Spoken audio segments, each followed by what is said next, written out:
শীতের দুপুরে সবাইকে স্বাগত। শুরু হলো আজকের আহার পর্ব।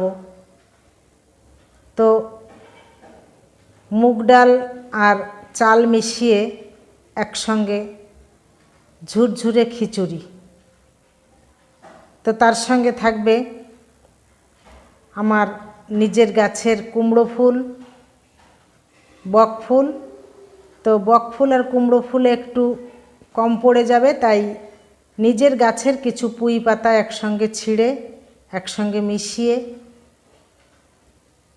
নতুন আর বাহারি খাবারের মাঝে তৈরি করলাম সুন্দর একটা বড়া।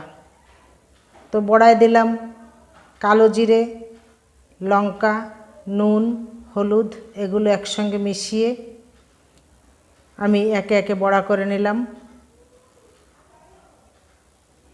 বড়াগুলো ভাজতে ভাজতে মনে পড়ল আমাদের আরও একটি অভ্যাসের কথা, যেটা হলো অনেক পুরনো অভ্যাস।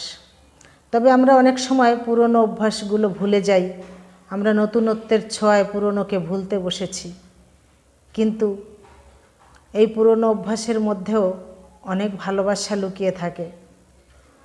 তো মা ডিম অমলেট পছন্দ করে না,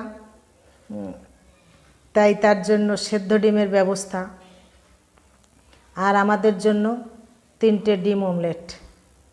তো যে অভ্যাসগুলো আমাদের ভালো রাখে, যেমন সময় মতো ঘুম বা হাসি মুখে দিনের শুরু করা, সেগুলোকে আমরা যত্নে লালন করি। কিন্তু যে অভ্যাসগুলো অলসতা বা চিন্তার কারণ, সেগুলোকে ছেঁটে ফেলার মানসিকতাও তো অভ্যাসেরই অংশ। তো আমার 3টে ডিম অমলেট এবং ভুনা খিচুড়ি এবং মায়ের জন্য ডিম সেদ্ধ, এগুলো সুসম্পন্ন হয়ে গেছে। পেট ও মন দুই তৃপ্ত করার আয়োজন প্রস্তুত।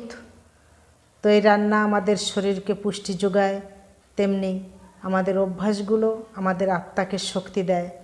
আসুন আমরা সেই অভ্যাসগুলোকে সঙ্গে নিয়ে সুস্বাদু আহার উপভোগ করি। তো আজ এই পর্যন্ত, সবাই ভালো থাকবেন।